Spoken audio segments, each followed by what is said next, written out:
서유진은 머리가 쪼개질 듯한 두통과 함께 눈을 떴다.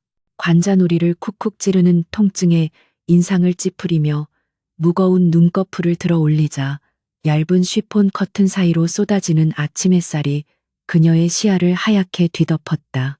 낯선 천장과 낯선 침대, 그리고 코끝을 스치는 낯선 향기가 그녀의 정신을 번쩍 들게 했다. 그것은 그녀가 사는 좁은 자취방의 눅눅한 곰팡이 냄새가 아니었다.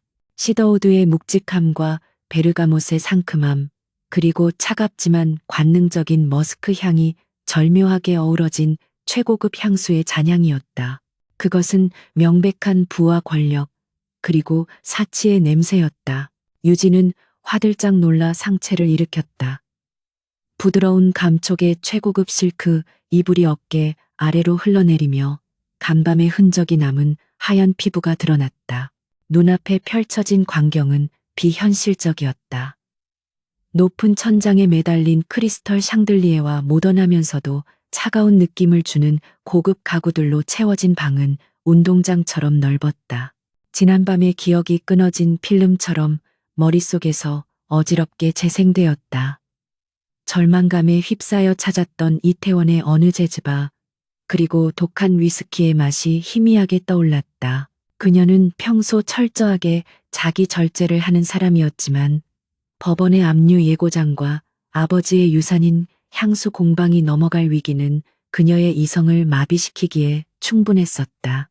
그리고 그곳에서 한 남자를 만났다. 어두운 조명 탓에 얼굴은 정확히 기억나지 않았지만 첼로 연주처럼 낮게 울리던 목소리와 크고 단단한 손길, 그리고 영혼을 꿰뚫어 보는 듯한 강렬한 눈빛만은 선명했다. 낯선 남자와의 하룻밤이라니 서유진의 인생 사전에 결코 있을 수 없는 일이 벌어지고 말았다. 유진은 밀려오는 수치심에 고개를 떨구었다. 천재적인 후각을 가진 조향사라는 자부심 하나로 버텨온 그녀였다. 아무리 상황이 비참해도 자존심만은 굽히지 않았던 그녀가 처음 보는 남자와 충동적인 밤을 보냈다는 사실을 용납하기 힘들었다. 그녀는 주위를 둘러보며 자신의 옷을 찾았다. 동대문 시장에서 산 저렴한 원피스가 고가의 벨벳 의자 위에 아무렇게나 걸쳐져 있었다.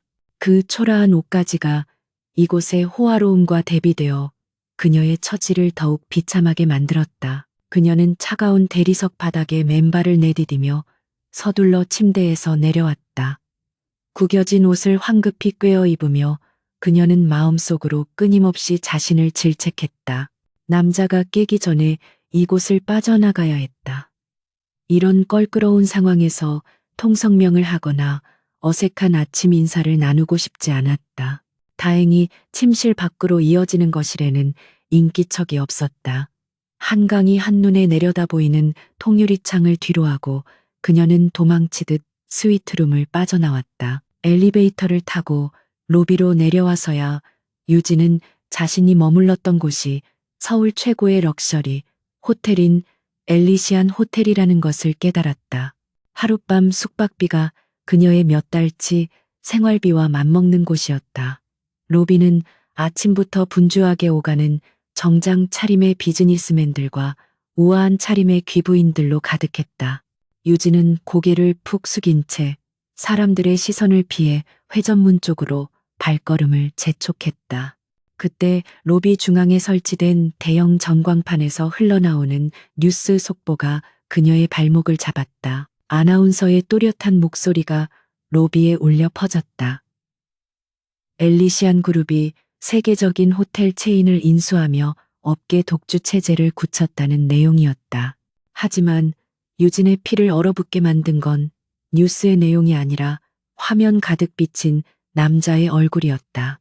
날카로운 턱선과 매 같은 눈매, 그리고 오만함이 묻어나는 입꼬리까지 그는 비현실적으로 잘생긴 외모를 가지고 있었다. 화면 속의 남자는 완벽한 슈트를 입고 있었지만 유진은 단번에 알아볼 수 있었다. 그는 지난밤 흐트러진 셔츠 차림으로 그녀를 안았던 바로 그 남자였다. 강태환. 그녀가 수없이 제안서를 보냈지만 검토조차 하지 않고 거절했던 엘리시안 그룹의 냉혈한 대표이자 대한민국 재계 서열 상위에 빛나는 재벌 3세였다. 유진은 숨이 턱 막히는 것 같았다. 자신이 하룻밤을 보낸 상대가 자신의 밥줄을 쥐고 흔들 수 있는 거물이라니 운명의 신이 이토록 잔인한 장난을 칠 수 있단 말인가. 멍하니 전광판을 올려다보고 있는 그녀의 등 뒤로 서늘한 기운이 덮쳐왔다. 뭘 그렇게 넋을 놓고 보고 있습니까? 낮고 차가운 목소리가 귓가에 닿는 순간 유진의 등줄기에 소름이 돋았다. 그녀는 뻣뻣하게 굳은 고개를 돌려 뒤를 돌아보았다. 그곳에는 강태환이 서 있었다. 전광판 속의 모습보다 훨씬 더 위압적이고 압도적인 실물이 그녀를 내려다보고 있었다. 그는 주머니에 한 손을 찔러 넣은 채 무감각한 표정으로 유진을 응시했다. 간밤의 열기는 온데간데 없고 오직 타인을 깔보는 듯한 냉소만이 감돌았다. 유진은 반사적으로 뒷걸음질 쳤다. 심장이 미친 듯이 요동쳤지만 입술이 떨어지지 않았다. 태환은 피식 웃으며 한 손가락으로 까딱거렸다. 그러자 멀지 않은 곳에 대기하고 있던 비서가 다가와 정중하게 수표책과 만년필을 건넸다. 태환은 망설임 없이 수표 한 장을 찢어 빠르게 서명한 뒤 유진의 눈앞에 들이밀었다. 종이 한 장에 담긴 모욕적인 의미를 깨닫는 데는 그리 오랜 시간이 걸리지 않았다. 빈칸에 원하는 액수를 적으시죠. 나는 빚지는 걸 싫어합니다. 특히 이런 식의 지저분한 감정 노름은 질색이라서. 태환의 말투는 사무적이고 건조했다. 그는 어젯밤의 일을 철저한 비즈니스로 치부하고 있었다. 화대. 그는 그녀에게 화대를 지불하려 하고 있었다. 유진의 얼굴이 수치심으로 붉게 타올랐다가 이내 차가운 분노로 하얗게 질렸다. 그는 그녀를 돈을 보고 접근한 꽃뱀 취급하고 있는 것이 분명했다. 유진은 떨리는 손을 꽉 쥐었다. 그녀의 자존심이 비명을 질렀다. 당장이라도 그의 뺨을 올려붙이고 싶었지만 상대는 강태환이었다. 그녀는 심호흡을 한 번 하고는 태환이 내민 수표를 낚아채듯 받아들었다. 태환의 눈썹이 살짝 꿈틀했다. 아마도 그녀가 넙죽 돈을 받아 챙길 것이라 예상했을 것이다. 하지만 유진의 다음 행동은 그의 예상을 완전히 빗나갔다. 그녀는 양손으로 수표를 잡고 거침없이 반으로 찢어버렸다. 찌익하는 날카로운 파열음과 함께 고액의 수표가 종이 조각이 되어 공중으로 흩어졌다. 유진은 바닥에 떨어진 종이 조각들을 밟고 서서 태환을 똑바로 올려다보았다. 그녀의 눈동자는 짐승처럼 이글거리고 있었다. 강태환 씨, 당신이 얼마나 대단한 부자인지는 모르겠지만 이 세상에는 돈으로 살 수 없는 것도 있습니다. 그녀의 목소리는 분노로 떨렸지만 단호하고 명확했다. 어젯밤은 제 인생 최대의 실수였습니다. 그리고 그 실수가 당신 같은 오만한 사람과 엮인 것이라니 더더욱 끔찍하군요. 유진은 쏘아붙이듯 말을 내뱉고는 미련 없이 몸을 돌렸다. 태환은 난생 처음 겪는 상황에 잠시 말을 잃었다. 감히 강태환의 면전에서 돈을 찍고 그를 모욕한 여자는 태어나서 처음이었다. 대부분의 사람들은 그의 권력 앞에 무릎 꿇거나 아첨하기 바빴다.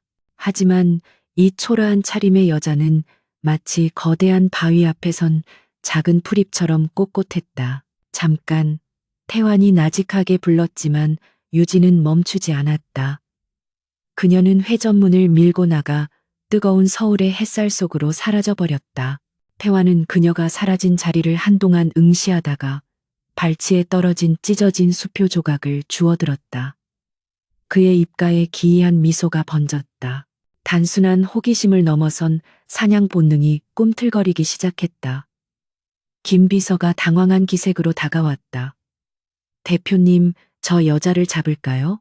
태환은 수표 조각을 구겨쥐며 고개를 저었다. 아니, 놔두게. 그의 눈빛이 맹수처럼 번뜩였다. 어차피 제 발로 다시 찾아오게 될 테니까. 그는 이미 그녀에 대한 조사를 마친 상태였다. 망해가는 향수 공방 센트 오브 소울의 주인 서유진.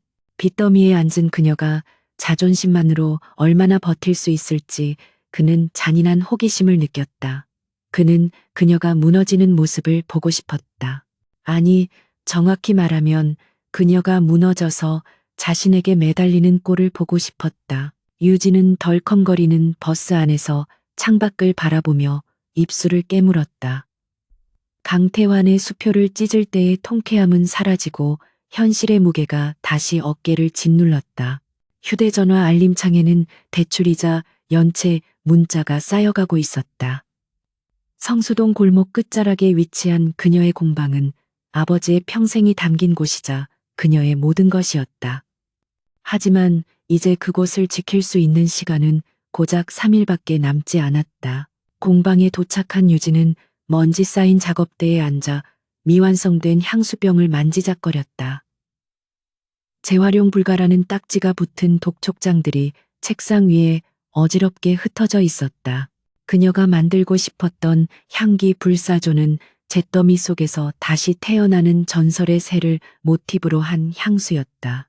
절망 속에서도 피어나는 희망을 향으로 표현하고 싶었지만 아이러니하게도 지금 그녀의 상황은 희망이라고는 찾아볼 수 없는 잿더미 그 자체였다. 강태환의 말이 환청처럼 귓가에 맴돌았다. 원하는 액수를 적으라고 했던 그 오만한 제안. 만약 그때 자존심을 버리고 숫자를 적었다면 지금쯤 모든 빚을 청산하고 편안하게 웃을 수 있었을까. 유진은 고개를 세차게 저었다. 영혼을 팔아서 지킨 공방에서 무슨 향기를 만들 수 있겠는가. 그녀는 조향사로서의 양심과 긍지를 지키기로 했다. 비록 그 대가가 길바닥에 나앉는 것일지라도 말이다. 한편 엘리시안 그룹 본사 최상층 집무실에서 강태환은 창밖으로 서울 시내를 내려다보고 있었다. 그의 책상 위에는 서유진에 대한 상세한 뒷조사 보고서와 그녀가 호텔 방에 두고 간 작은 향수 샘플병이 놓여 있었다. 그는 무심코 병뚜껑을 열어 향을 맡았다. 순간 그의 눈동자가 크게 흔들렸다. 흔한 꽃향기나 달콤한 과일 향이 아니었다. 그것은 춥고 시린 겨울바람 끝에 매달린 아주 희미하지만 강인한 야생화의 향기였다. 그 향기는 태환의 깊은 무의식 속에 잠겨있던 어떤 기억을 자극했다. 차갑게 얼어붙은 그의 내면을 파고드는 기묘한 온기였다. 태환은 보고서를 덮으며 인터폰을 눌렀다. 김 비서, 오늘 오후 일정 전부 취소해. 그리고 차대기 시켜. 수화기 너머로 당황한 비서의 목소리가 들려왔지만 태환은 개의치 않고 말을 이었다. 성수동으로 간다. 사냥꾼이 움직이기 시작했다. 태환은 단순히 그녀의 몸을 원한 것이 아니었다. 그녀가 가진 재능 그리고 그 콧대 높은 자존심을 꺾어 자신의 통제하에 두고 싶었다. 그는 자신이 원하는 것은 반드시 손에 넣어야 직성이 풀리는 남자였다. 그것이 기업이든 건물이든 혹은 한 여자든 상관없었다. 그는 서유진을 자신의 아내라는 이름의 족쇄로 묶어둘 계획을 세우고 있었다. 물론 그녀에게 선택권 따위는 없을 것이었다. 공방의 문이 열리고 딸랑거리는 맑은 종소리가 울렸다. 유진은 손님일까 싶어 고개를 들었다가 그 자리에서 얼어붙고 말았다. 좁고 허름한 공방과는 전혀 어울리지 않는 최고급 슈트를 입은 강태환이 문을 막아서듯 서 있었다. 역광을 받아 검은 그림자처럼 보이는 그의 실루엣이 공방 안을 위압감으로 가득 채웠다. 유진은 마른 침을 삼켰다. 도망칠 곳은 없었다. 폭풍은 이미 그녀의 문턱을 넘어와 있었다. 강태환의 등장은 비좁고 낡은 공방의 공기를 순식간에 바꿔놓았다. 낡은 나무 바닥 위로 그의 최고급 수제 구두가 닿을 때마다 또각거리는 소리가 날카롭게 울려 퍼졌다. 유진은 작업용 앞치마를 입은 채 멍하니 그를 바라보았다. 이곳은 그녀만의 성역이자 세상의 위협으로부터 도망칠 수 있는 유일한 피난처였다. 하지만 대한민국 재계의 정점에 서 있는 남자가 그 경계를 너무나도 쉽게 허물고 침입해 들어왔다. 그의 존재감은 이 허름한 공간을 비웃기라도 하듯 압도적이고 이질적이었다. 여긴 어떻게 알고 온 거죠? 당장 나가주세요. 유진이 간신히 정신을 차리고 외쳤다. 목소리는 미세하게 떨리고 있었지만 눈빛만은 물러서지 않겠다는 듯 강렬하게 타올랐다.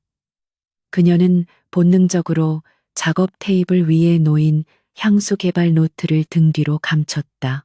태화는 그녀의 적대적인 태도에도 아랑곳하지 않고 천천히 공방 안을 둘러보았다.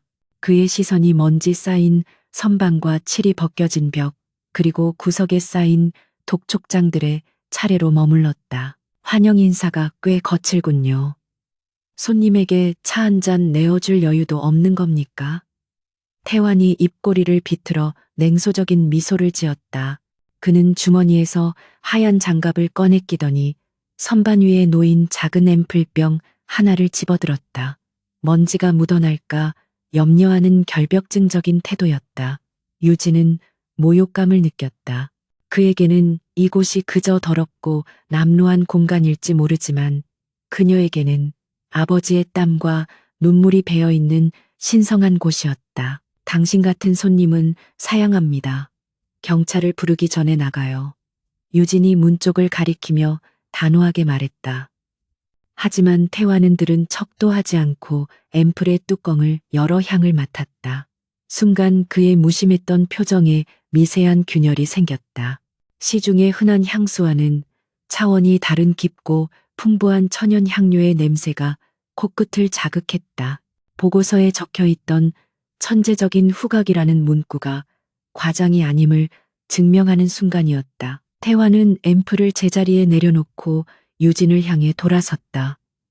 경찰이라. 지금 당신 상황에서 공권력을 부르는 게 현명한 선택일까요? 그는 품 안에서 접힌 서류 봉투 하나를 꺼내 작업대 위에 던지듯 내려놓았다. 봉투가 미끄러지며 유진의 손끝에 닿았다.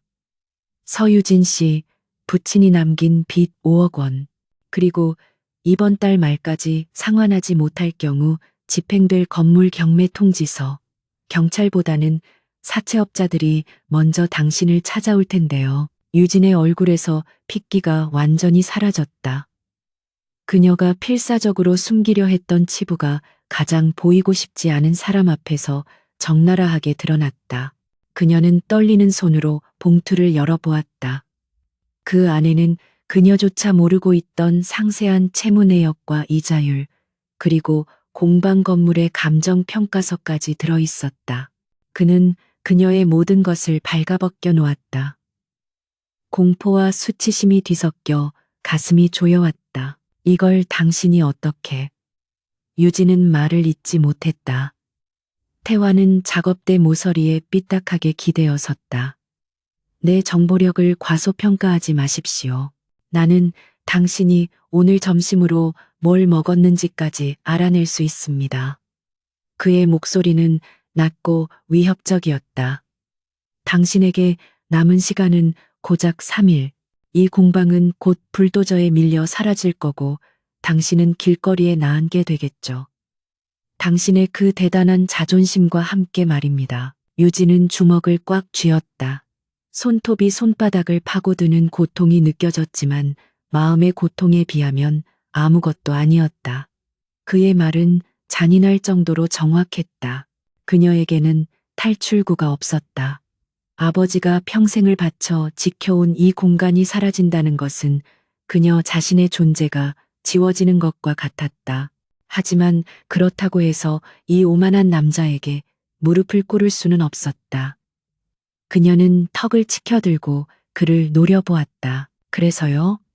내 불행을 구경하러 여기까지 친히 오신 건가요? 잘난 재벌님들의 취미 생활이 이렇게 악취미인 줄은 몰랐네요. 유진이 쏘아붙였다. 태화는 그녀의 반응이 꽤 마음에 든다는 듯 짧게 웃음을 터뜨렸다. 보통의 여자들이라면 울며 불며 매달리거나 도움을 청했을 상황이었다. 하지만 그녀는 벼랑 끝에 서서도 이빨을 드러내고 있었다. 바로 그 점이 그가 그녀를 선택한 이유였다. 구경이라니요. 나는 사업가입니다. 이익이 없는 곳에는 시간을 쓰지 않죠. 태화는 한 걸음 다가와 유진과 거리를 좁혔다. 그의 큰 키와 넓은 어깨가 그녀의 시야를 가득 채웠다. 압도적인 남성미와 위압감이 동시에 밀려왔다. 나는 당신에게 제안을 하러 왔습니다. 아니, 정확히 말하면 거래죠. 당신의 이 빚더미 인생을 구제해줄 유일한 동아줄을 내려주러 온 겁니다. 유진은 경계심 가득한 눈으로 그를 올려다보았다. 거래라고요? 내가 당신에게 줄 수 있는 건 아무것도 없어요. 보시다시피 빈털털이니까요. 태화는 고개를 저었다. 돈은 내가 가지고 있습니다. 차고 넘칠 만큼 말이죠. 내가 당신에게 원하는 건 돈이 아닙니다. 그는 잠시 말을 멈추고 그녀의 눈동자 깊은 곳을 응시했다. 그 눈빛은 먹잇감을 앞에 둔 맹수처럼 집요하고 위험했다. 내가 당신의 모든 빚을 갚아주겠습니다. 그리고 당신의 브랜드 센트 오브 소울의 무제한 투자를 약속하죠. 당신이 원하는 재료, 설비, 마케팅, 당신의 재능을 전 세계에 알릴 수 있도록 최고의 환경을 제공하겠습니다. 태완의 제안은 조향사로서 그녀가 평생 꿈꾸던 것이었다. 악마의 속삭임처럼 달콤하고 거부하기 힘든 유혹이었다. 하지만 세상에 공짜 점심은 없다는 것을 그녀는 누구보다 잘 알고 있었다. 조건이 뭐죠? 유진이 물었다. 목소리가 가늘게 떨렸다. 태완의 표정이 차갑게 굳어졌다. 그는 마치 중요한 비즈니스 계약 조건을 읊조리듯 무미건조한 어조로 말했다. 나와 결혼해 주십시오. 공방 안의 공기가 순간 멈춘 듯 했다. 유진은 자신의 귀를 의심했다. 지금 이 남자가 뭐라고 한 거지? 결혼? 그녀는 멍하니 입을 벌린 채 그를 바라보았다. 지금 농담하시는 건가요? 유진이 헛웃음을 흘리며 물었다. 하지만 태완의 눈빛은 진지하다 못해 서늘했다. 농담 따위는 전혀 섞이지 않은 철저한 계산과 목적이 담긴 눈이었다. 나는 농담 같은 건 안 합니다. 법적인 아내가 필요합니다. 기간은 1년. 그동안 당신은 내 완벽한 배우자 연기를 하면 됩니다. 태완은 마치 물건을 구매하듯 담담하게 결혼을 이야기했다. 유진은 기가 막혀 말이 나오지 않았다. 사랑도 없고 교감도 없는 계약 결혼이라니. 그것도 단 한 번의 실수로 얽힌 남자와 말이다. 미쳤군요. 당신은 정말 미쳤어. 유진이 뒷걸음질 치며 고개를 저었다. 내가 왜 당신과 그런 짓을 해야 하죠? 당신 정도 되는 사람이 결혼할 여자가 없어서 나 같은 사람한테 이런 제안을 한다는 게 말이 됩니까? 태완은 기다렸다는 듯 대답했다. 맞습니다. 내 주변엔 결혼하고 싶어 안달난 여자들이 줄을 섰죠. 배경 좋고 우아하고 말 잘 듣는 재벌가 딸들 말입니다. 그는 한숨을 내쉬며 넥타이를 살짝 느슨하게 풀었다. 하지만 그들은 너무 복잡해. 그들의 집안과 얽히면 내 경영권에 간섭하려 들 거고 피곤한 권력 싸움에 휘말리게 됩니다. 나는 내 사업에 방해가 되는 그 어떤 요소도 용납하지 않습니다. 그는 다시 유진에게 시선을 고정했다. 하지만 당신은 다릅니다. 뒷배경도 없고 가진 것도 없죠. 잃을 게 많은 사람은 겁이 많지만 잃을 게 없는 사람은 용감하니까. 무엇보다 당신은 내 돈을 탐내지 않았어. 어제 그 수표를 찢어버린 순간 당신은 내 기준을 통과한 겁니다. 그의 논리는 지극히 자기중심적이고 오만했다. 유진은 그가 자신을 인격체가 아닌 사용하기 편리한 도구로 보고 있다는 사실에 분노가 치밀었다. 그러니까 나를 방패막이로 쓰시겠다? 당신 할머니와 집안 어른들의 잔소리를 막아줄 허수아비 아내가 필요하다는 거군요. 유진이 냉소적으로 말했다. 태화는 부정하지 않았다. 정확합니다. 서로 윈윈 아닌가요? 당신은 돈과 명예, 그리고 꿈을 이루고 나는 자유와 경영권을 지키고 감정 소모 없는 깔끔한 비즈니스 파트너. 이보다 더 완벽한 조건은 없을 텐데요. 난 당신의 물건이 아니에요. 유진이 또렷하게 말했다. 내 인생과 결혼을 돈으로 사고 팔 생각은 없습니다. 나가주세요. 다시는 내 눈앞에 나타나지 마세요. 그녀는 떨리는 손으로 문을 가리켰다. 하지만 태화는 꼼짝도 하지 않았다. 오히려 그는 천천히 시계를 확인하며 카운트다운을 하듯 말했다. 오후 2시, 지금 은행에 가면 당신의 빚을 상환하고도 남을 시간이군요. 하지만 내일이 되면 태화는 냉정한 눈으로 공방을 둘러보았다. 내일 아침 9시 법원 집행관들이 들이닥쳐 이곳에 빨간 압류 딱지를 붙일 겁니다. 당신 아버지의 유품들이 경매시장 바닥에 나뒹굴고 당신의 그 소중한 향기들은 쓰레기통에 처박히겠죠. 그의 말은 날카로운 칼날처럼 유진의 심장을 후벼 팠다. 당신의 자존심이 아버지의 유산보다 더 중요합니까? 아니면 당신의 무능력을 자존심이라는 핑계로 포장하고 있는 겁니까? 그 말은 결정타였다. 유진의 눈에서 기어이 눈물이 툭 떨어졌다. 분하고 억울했지만 반박할 수 없었다. 그녀의 능력 부족으로 아버지의 공방을 지키지 못하게 된 것은 부인할 수 없는 사실이었다. 태화는 그녀의 동요를 놓치지 않았다. 그는 품 안에서 미리 준비해 온 계약서를 꺼내 테이블 위에 펼쳤다. 혼인 계약서라는 글자가 선명하게 눈에 들어왔다. 선택하십시오, 서유진 씨. 태환이 펜을 내밀었다. 여기 서명하고 당신의 세계를 지킬 것인지, 아니면 비참한 현실 속에서 모든 것을 잃고 사라질 것인지. 그는 그녀를 벼랑 끝으로 몰아넣고 손을 내밀었다. 그 손을 잡으면 살 수 있지만 그 대가로 그녀는 자유를 저당 잡혀야 했다. 유진은 계약서와 태환의 얼굴을 번갈아 보았다. 그의 눈에는 일말의 동정심도 없었다. 오직 승리를 확신하는 지배자의 오만함만이 있을 뿐이었다. 유진의 머릿속에서 수만 가지 생각이 교차했다. 도망치고 싶었다. 하지만 그녀에게는 도망칠 곳이 없었다. 아버지의 사진이 놓인 액자가 눈에 들어왔다. 유진아, 너만의 향기를 만들어 세상을 행복하게 해주렴. 아버지의 유언이 귓가에 맴돌았다. 이대로 포기하면 그녀는 평생 아버지를 볼 면목이 없을 것이다. 그녀는 입술을 깨물어 피가 맺히도록 했다. 자존심 따위는 개나 줘버려야 했다. 지금 중요한 것은 생존이었다. 그녀는 떨리는 손으로 펜을 받아들었다. 태환의 입가에 만족스러운 미소가 번졌다. 마치 예상했던 결말이라는 듯한 표정이었다. 유진은 그 미소가 혐오스러웠지만 꾹 참았다. 펜 끝이 종이에 닿았다. 사각거리는 소리가 유난히 크게 들렸다. 서명을 마친 유진은 펜을 내려놓으며 태환을 노려보았다. 눈물 고인 눈동자가 형형하게 빛났다. 약속 지켜요. 공방 건드리는 순간 이 계약은 무효예요. 태환은 계약서를 집어들어 확인한 뒤 재킷 안주머니에 넣었다. 강태환은 약속을 어기지 않습니다.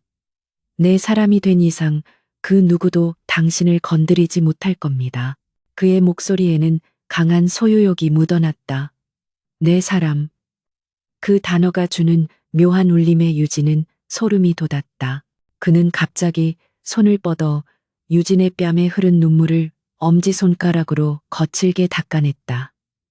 예상치 못한 스킨십에 유진이 흠칫 놀라 뒤로 물러났다. 내일부터 짐 싸서 내 펜트하우스로 들어오십시오. 할머니께 인사드릴 준비도 해야 하니까. 태환은 용건이 끝났다는 듯 뒤도 돌아보지 않고 공방을 나갔다. 딸랑거리는 종소리가 다시 한번 울리고 그가 떠난 자리에는 짙은 향수 냄새와 서늘한 침묵만이 남았다. 유진은 다리에 힘이 풀려 주저앉았다. 그녀는 방금 영혼을 판 악마와의 계약을 맺었다. 이제 그녀의 인생은 그녀가 한 번도 가보지 못한 폭풍 속으로 휘말려 들어갈 것이다. 공방 밖에는 태환이 타고 온 검은색 세단이 대기하고 있었다. 차에 올라탄 태환은 창문 너머로 낡은 간판을 바라보았다. 센트 오브 소울, 영혼의 향기라. 그는 피식 웃었다. 이제 그 영혼은 자신의 것이었다. 그는 휴대전화를 꺼내 비서에게 전화를 걸었다. 김 비서, 서유진 씨의 모든 부채 오늘 안으로 전액 상환해. 그리고 내일 오전 중으로 혼인신고 서류 준비해도. 전화를 끄는 태환은 시트에 깊숙이 몸을 기댔다. 생각보다 일이 쉽게 풀렸다. 그녀의 반항은 거셌지만 결국 현실의 벽을 넘지 못했다. 하지만 왠지 모를 찜찜함이 남았다. 수표를 찢을 때의 그 강렬했던 눈빛, 계약서에 서명하면서도 굴복하지 않던 그 표정이 머릿속에서 떠나지 않았다. 어쩌면 이 결혼 생활은 그가 예상했던 것보다 훨씬 더 다이내믹하고 피곤해질지도 모른다는 예감이 들었다. 하지만 강태환은 도전을 즐기는 남자였다. 길들여지지 않은 야생마를 굴복시키는 과정만큼 짜릿한 것은 없었다. 그는 자신이 이 게임의 완벽한 승리자가 될 것임을 의심하지 않았다. 차가 부드럽게 출발하며 성수동 골목을 빠져나갔다. 멀어져가는 공방을 보며 태환은 다짐했다. 서유진, 너를 내 완벽한 아내로 만들어주지. 그리고 너의 그 향기로 내 세상을 채우게 될 거야. 그날 밤 유진은 짐을 챙기며 한숨을 쉬었다. 옷가지 몇 벌과 조향 도구들을 가방에 넣는 손길이 무거웠다. 이것이 정말 옳은 선택이었을까? 그녀는 스스로에게 수없이 되물었지만 답은 없었다. 이미 주사위는 던져졌고 그녀는 돌이킬 수 없는 강을 건넜다. 창밖으로 보이는 서울의 야경이 오늘따라 유난히 차갑고 낯설게 느껴졌다. 내일부터 시작될 전쟁 같은 나날들을 예고하는 듯했다. 다음 날 아침 엘리시안 그룹 본사 앞에는 수많은 기자들이 진을 치고 있었다. 강태환 대표의 깜짝 결혼 발표가 있을 것이라는 정보가 새어나갔기 때문이었다. 화려한 스포트라이트 뒤에 숨겨진 진실을 아는 사람은 오직 두 사람뿐이었다. 사랑 없는 계약으로 묶인 두 남녀의 위태로운 동거가 시작되려 하고 있었다. 검은색 리무진이 성북동의 가파른 언덕길을 올라 육중한 철문 앞에 멈춰섰다. 차창 밖으로 보이는 풍경은 집이라기보다는 하나의 거대한 요새에 가까웠다. 높은 담벼락 너머로 보이는 고택의 지붕은 웅장하면서도 서늘한 기운을 뿜어내고 있었다. 유진은 무릎 위에 올려진 자신의 손을 내려다보았다. 태환이 보낸 샵에서 단장한 덕분에 겉모습은 완벽한 재벌가 며느리처럼 보였지만 속은 바짝바짝 타들어가고 있었다. 그녀는 마치 도살장에 끌려가는 소가 된 기분이었다. 긴장하지 마십시오. 잡아먹지는 않으니까. 옆자리에 앉은 강태환이 무심한 어조로 말했다. 그는 태블릿 PC에서 눈을 떼지 않은 채 서류를 검토하고 있었다. 그의 태도는 마치 중요한 비즈니스 미팅을 앞둔 사람처럼 침착하고 냉정했다. 유진은 그런 태환의 옆모습을 힐끔 바라보았다. 그는 이 상황이 얼마나 숨막히는지 전혀 모르는 것 같았다. 아니 알면서도 즐기고 있는 것일지도 몰랐다. 긴장하는 게 당연하잖아요. 대한민국 재계 서열 1위인 회장님을 뵙는 자리인데 유진이 퉁명스럽게 대꾸했다. 태환은 그제야 고개를 돌려 그녀를 바라보았다. 그의 시선이 유진의 얼굴과 의상을 천천히 훑어내렸다. 나쁘지 않군요. 적어도 빈티 나지는 않아서 다행입니다. 그의 평가는 지독히도 계산적이었다. 유진은 입술을 깨물었다. 그는 그녀를 인격체가 아닌 전시하기 좋은 트로피 정도로 생각하는 게 분명했다. 거대한 철문이 열리고 차가 저택의 현관 앞에 도착했다. 제복을 입은 고용인들이 일사불란하게 움직이며 문을 열었다. 차에서 내린 유진은 압도적인 저택의 크기에 잠시 주눅이 들었다. 한국의 전통적인 아름다움과 현대적인 건축 양식이 조화를 이룬 건물이었지만 그곳에서 뿜어져 나오는 분위기는 차갑고 배타적이었다. 이곳은 강태환이 자란 곳이자 그를 저토록 냉혈한으로 만든 용의 소굴이었다. 내 뒤만 따라오십시오. 그리고 묻는 말에만 대답하고 태환이 짧게 경고하며 앞장섰다. 유진은 심호흡을 한 번 하고 그의 뒤를 따랐다. 긴 복도를 지나가는 동안 들리는 것은 두 사람의 발자국 소리뿐이었다. 고용인들은 마치 그림자처럼 벽에 붙어 고개를 숙이고 있었다. 숨소리조차 허락되지 않는 듯한 적막감이 유진의 어깨를 짓눌렀다. 이곳에서 산다는 것은 숨 쉬는 것조차 눈치를 봐야 하는 일일 것 같았다. 마침내 거대한 양문이 열리고 그들이 안내된 곳은 저택의 가장 깊숙한 곳에 위치한 응접실이었다. 자개장과 곡가구들로 장식된 방 안은 묵직한 침향 냄새로 가득 차 있었다. 그리고 그 중앙 상석에 백발을 곱게 빗어 넘긴 노부인이 앉아 있었다. 엘리시안 그룹의 실질적인 지배자이자 강태환의 조모인 한명자 회장이었다. 그녀는 찻잔을 든 손을 멈추지 않은 채 들어온 두 사람을 쳐다보지도 않았다. 왔느냐? 한참의 정적 끝에 떨어진 한마디는 짧았지만 위엄이 서려 있었다. 태환은 익숙한 듯 고개를 숙여 인사했다. 인사드리지요. 제 아내가 될 사람입니다. 태환이 유진을 가리키며 말했다. 그제야 한 회장의 시선이 천천히 유진에게로 향했다. 그 눈빛은 마치 엑스레이처럼 유진의 겉모습뿐만 아니라 내면까지 꿰뚫어 보는 듯 날카롭고 매서웠다.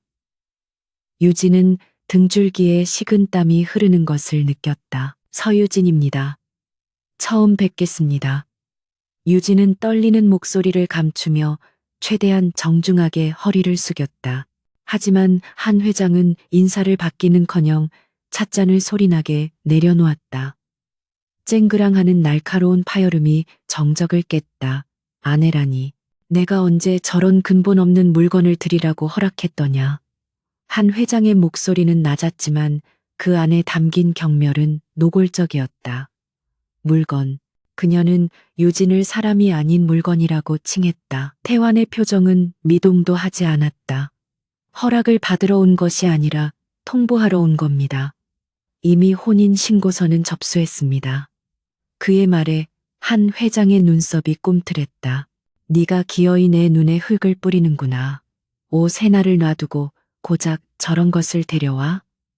한 회장은 옆에 놓여있던 두툼한 서류 봉투를 집어들어 유진의 발치에 집어 던졌다. 봉투가 바닥에 부딪히며 안에 있던 내용물들이 쏟아져 나왔다. 그것은 유진의 가족관계 증명서와 빚 내역 그리고 그녀의 아버지가 생전에 겪었던 사업 실패의 기록들이었다. 심지어 유진이 대학 시절 학비를 벌기 위해 했던 아르바이트 내역까지 상세하게 적혀 있었다. 유진의 얼굴이 화끈거렸다. 자신의 가난하고 치열했던 삶이 이들에게는 그저 조롱거리이자 결격 사유에 불과하다는 사실이 참담했다. 향수 공방, 빚쟁이 딸, 쯧쯧. 한 회장은 혀를 찼다. 너는 내 부모가 뼈 빠지게 갚아도 못 갚을 빚을 몸뚱이 하나로 퉁치러 들어온 모양인데 꿈 깨거라. 내 눈에 흙이 들어가기 전엔 절대 넌 이 집안 며느리로 인정 못한다. 한 회장의 독설은 거침이 없었다. 그녀는 유진의 자존심을 짓밟는 것을 넘어 존재 자체를 부정하고 있었다. 유진은 주먹을 꽉 쥐었다. 반박하고 싶었지만 목이 메어 말이 나오지 않았다. 할머니, 태환이 낮게 경고하듯 불렀다. 하지만 한 회장은 멈추지 않았다. 너도 그렇다. 아무리 계모 밑에서 컸다지만 보는 눈이 그렇게 없어서야. 아니면 나를 엿먹이려고 작정하고 쓰레기통을 뒤져서 주워온 거냐? 그 말은 선을 넘었다. 유진은 더 이상 참을 수 없었다. 그녀는 고개를 들고 한 회장을 똑바로 바라보았다. 말씀이 지나치십니다. 회장님. 유진의 목소리가 응접실에 울렸다. 한 회장의 눈이 휘둥그레졌다. 감히 자신의 말에 토를 다는 사람이 있을 것이라고는 상상도 못한 표정이었다. 저는 가난하고 빚도 있지만 쓰레기 취급을 받을 만큼 부끄럽게 살지 않았습니다. 제 아버지는 성실한 조향사였고 저 역시 제 일에 자부심을 가지고 살았습니다. 유진은 또박또박 말을 이었다. 돈으로 사람의 가치를 매기는 것이 이 집안의 품격이라면 저는 이곳에 들어온 것을 후회할 것 같군요. 유진의 당돌한 발언에 한 회장의 얼굴이 불그락푸르락해졌다. 옆에 서 있던 비서실장이 기겁을 하며 말리려 했지만 이미 엎질러진 물이었다. 이 발칙한 것이 어디서 눈을 똑바로 뜨고 대들어? 당장 저것을 끌어내라. 한 회장이 고함을 질렀다. 대기하고 있던 경호원들이 문을 열고 들어오려 했다. 그때였다. 태환이 유진의 앞을 가로막고 섰다. 그의 넓은 등이 유진의 시야를 가득 채웠다. 물러거라.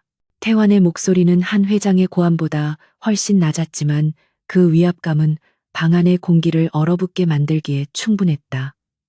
경호원들은 태환의 기세에 눌려 주춤거리며 뒷걸음질 쳤다. 제 사람입니다. 태환이 한 회장을 노려보며 말했다.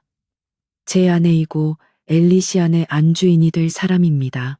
누구든 제 허락 없이 이 사람에게 손을 대는 자는 그 손목을 내놓아야 할 겁니다. 그의 선언은 단호하고 절대적이었다.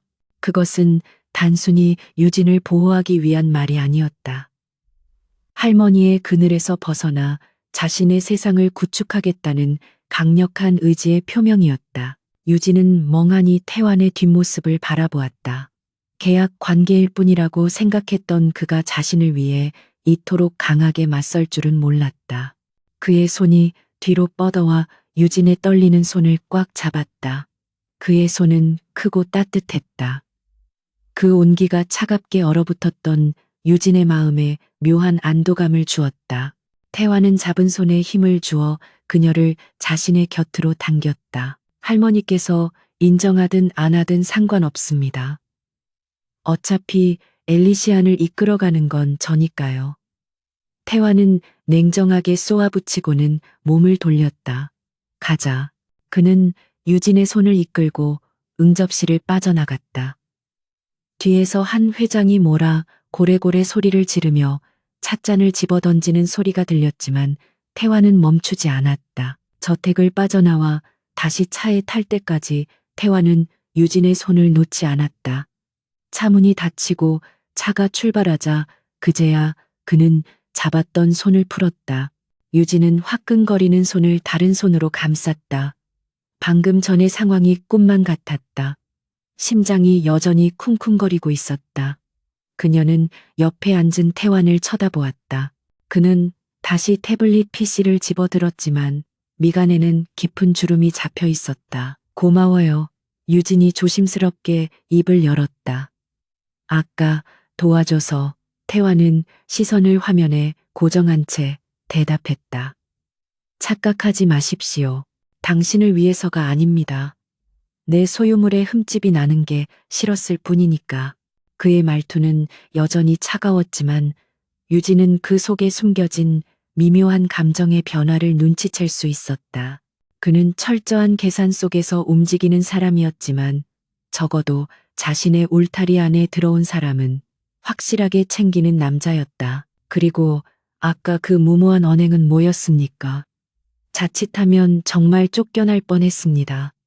태환이 질책하듯 말했다. 유진은 피식 웃음을 터뜨렸다. 긴장이 풀리니 헛웃음이 나왔다. 쫓겨나면 계약 파기되고 빚도 안 갚아도 되니 저한테는 이득 아닌가요? 그녀의 농담에 태환이 황당하다는 듯 쳐다보았다. 배짱 하나는 인정해주지. 그가 짧게 콧방귀를 뀌었다. 차는 한강을 건너 강남의 최고급 주상복합 아파트인 더 펜트하우스로 향했다. 이곳이 앞으로 그녀가 살게 될 태환의 집이자 신혼집이었다. 엘리베이터가 초고속으로 상승해 최상층에 도착했다. 현관문이 열리고 드러난 펜트하우스의 내부는 호텔 스위트룸보다 훨씬 더 화려하고 삭막했다. 온통 대리석과 유리로 마감된 인테리어는 사람이 사는 집이라기보다는 갤러리 같았다. 방은 2층 안쪽입니다. 필요한 건 다 준비되어 있으니 쓰도록 해요. 태환은 재킷을 벗어 소파에 던지며 말했다. 그리고 내일부터는 출근 준비하십시오. 당신을 위해 특별히 만든 자리가 있으니까. 유진은 눈을 동그랗게 떴다. 출근이라뇨? 공방은요? 태환이 넥타이를 풀며 돌아섰다. 공방은 주말에나 가십시오. 평일에는 엘리시안 코스메틱의 수석 조향사로 일해야 하니까. 네, 그런 말은 없었잖아요. 유진이 항의했다. 태환은 짓궂은 미소를 지으며 다가왔다. 계약서 5조 사망. 글은 갑의 사업에 적극 협조한다. 기억 안 납니까? 유진은 말문이 막혔다. 깨알 같은 글씨로 적혀 있던 조항들을 꼼꼼히 읽지 않은 것이 화근이었다. 이 남자는 정말 머리카락 한 올까지 철저하게 이용해 먹을 작정이었다. 엘리시안 호텔의 새로운 시그니처 향을 만드는 게 당신의 첫 번째 임무입니다. 실패하면 계약 위반으로 간주하고 위약금을 청구하겠습니다. 태환은 선전포고를 하듯 말하고는 자신의 서재로 사라져버렸다. 홀로 남겨진 유진은 넓은 거실 한복판에 서서 한숨을 쉬었. 산 넘어 산이라더니 용의 소굴을 빠져나오니 이제는 일터라는 전장이 기다리고 있었다. 유진은 2층으로 올라가 자신에게 배정된 방을 열었다. 통유리창 너머로 서울의 야경이 파노라마처럼 펼쳐져 있었다. 아름답지만 어딘가 쓸쓸해 보이는 풍경이었다. 그녀는 창가에 서서 유리에 비친 자신의 모습을 바라보았다. 화려한 옷을 입고 비싼 집에 살게 되었지만 본질은 변하지 않았다. 그녀는 여전히 향기를 사랑하는 서유진이었다. 그래 해보자고. 유진은 주먹을 불끈 쥐었다. 강태환이든 한 회장이든 그녀의 재능까지 무시할 순 없을 것이다. 그녀는 자신의 실력으로 그들의 콧대를 납작하게 눌러주겠다고 다짐했다. 그리고 언젠가는 이 계약 관계가 끝나는 날 당당하게 자신의 공방으로 돌아갈 것이다. 하지만 유진은 아직 모르고 있었다. 내일부터 그녀에게 닥쳐올 시련은 단순히 업무적인 스트레스가 아니라 한 여자의 질투와 음모가 뒤섞인 진흙탕 싸움이 될 것이라는 사실을. 그 시각 한명자 회장의 저택에서는 격렬한 분노가 들끓고 있었다. 깨진 찻잔 조각들이 치워지고 한 회장은 어딘가로 전화를 걸었다. 오 회장인가? 자네 딸내미 교육을 어떻게 시킨 건가? 내 손자가 웬 천박한 계집에게 홀려서 집안을 뒤집어 놓고 갔네. 수화기 너머로 당황한 상대방의 목소리가 들려왔다. 한 회장의 눈빛이 음흉하게 빛났다. 세나를 불러들이게. 내 며느리 자리는 오직 세나 그 아이뿐이야. 전화가 끊어지고 어둠 속에서 또 다른 음모의 싹이 트기 시작했다. 태환의 전 약혼녀이자 재벌가의 딸인 오세나. 그녀가 돌아오고 있었다. 태환과 유진의 위태로운 성에 강력한 폭풍우를 몰고 올 장본인이었다. 유진은 짐을 풀며 문득 태환에게서 맡았던 향기를 떠올렸다. 차갑지만 깊은 외로움이 배어있던 그 향기.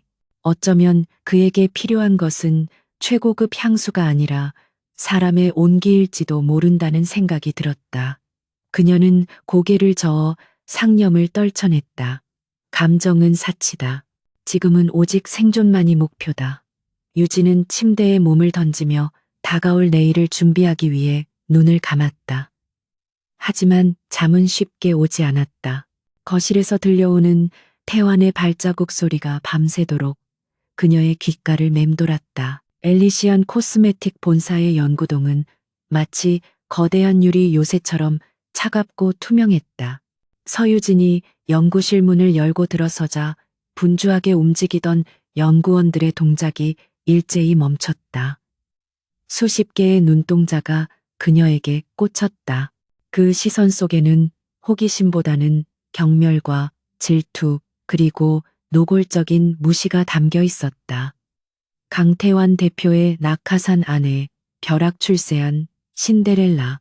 그것이 이곳에서 그녀를 부르는 은밀한 별명임을 유진은 이미 알고 있었다. 반갑습니다. 오늘부터 엘리시안 시그니처 향수 프로젝트를 맡게 된 수석 조향사 서유진입니다. 유진이 허리를 꼿꼿이 펴고 인사했다. 하지만 돌아온 것은 어색한 침묵과 형식적인 박수 소리 몇 번뿐이었다. 연구팀장인 박 박사가 안경을 고쳤으며 비아냥거리는 투로 입을 열었다. 서 수석님이라고 불러야 하나요? 사모님이라고 불러야 하나요? 우리 같은 월급쟁이들은 족보가 꼬이면 입장이 참 난처해서 말입니다. 주변에서 킥킥거리는 웃음소리가 새어나왔다. 유진은 눈 하나 깜짝하지 않고 박 팀장을 응시했다. 여기서는 직함으로 불러주세요. 그리고 저는 사모님 놀이하러 온 게 아니라 일하러 왔습니다. 제 실력이 의심되시면 언제든 결과물로 증명해 보이겠습니다. 그녀의 당당한 태도에 박 팀장의 얼굴이 굳어졌다. 유진은 곧장 자신의 자리로 가서 가운을 걸쳤다. 그녀는 알고 있었다. 이들의 텃세를 잠재울 수 있는 유일한 방법은 압도적인 실력뿐이라는 것을. 그날 오후 연구실에 달콤하면서도 어딘가 속이 메스꺼운 향기가 감돌기 시작했다. 문이 열리고 화려한 명품 원피스를 차려입은 여자가 경쾌한 발걸음으로 들어왔다. 오세나였다. 한명자 회장이 강력하게 밀었던 태환의 전 약혼녀이자 국내 굴지의 화학 기업인 오성그룹의 외동딸. 그녀의 등장은 연구실의 공기를 순식간에 바꿔놓았다. 어머, 안녕하세요. 여러분 고생이 많으시네요. 세나가 콧소리 섞인 목소리로 인사하며 직원들에게 최고급 마카롱 세트를 돌렸다. 직원들은 유진을 대할 때와는 딴판으로 세나에게 달려가 굽신거렸다. 세나는 마치 이곳의 여왕이라도 된 듯 자연스럽게 행동했다. 그녀의 시선이 구석에서 비커를 닦고 있는 유진에게 머물렀다. 어머, 이게 누구야? 서유진 씨 아니세요? 세나가 과장되게 놀란 척하며 다가왔다. 태환 오빠가 파격 인사를 단행했다더니 정말이었네.